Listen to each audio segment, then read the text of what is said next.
Hello guys, welcome back to my channel দেশি blogger Suman. আগের একটা ভিডিওতে আমি তোমাদের দেখিয়েছি আমার এরকম চুলের স্টাইল আমি কোথা থেকে করিয়েছিলাম। এই স্টাইলটা করানোর পর আজ 3 দিন হয়ে গেল। মাথার গোড়া দিয়ে ব্যথা ব্যথাও করছিল এবং চুলের গোড়া দিয়ে হালকা হালকা করে চুলকাচ্ছিল। আর এটাকে রাখা যাবে না, এবার এটাকে খুলে ফেলতে হবে। তো গাইস, বাড়িতে এখন কেউ নেই, তার জন্য এই কঠিন কাজটা এখন আমার নিজেরই করতে হবে। পরপর 3 দিন চুলকে এইভাবে টাইট করে বেঁধে রাখার পর আমার চুলটা হয়ে গেছিল একদমই নাজেহাল। শেষ পর্যন্ত আমি এটাই দেখাবো যে আমার চুলের এখন 3 দিন পরে কি অবস্থা হয়েছে। তো গাইস, তোমরা ভিডিওটা দেখতে থাকো আর বলো যে এই হেয়ার স্টাইলটা করে আমাকে কেমন লাগছিল, আর এর পরে কি এরকম স্টাইল কখনো করব কি করব না।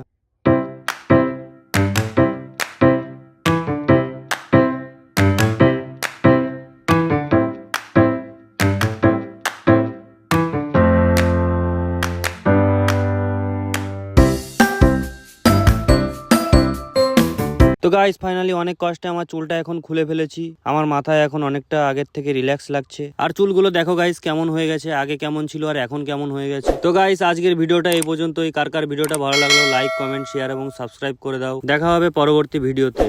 টাটা।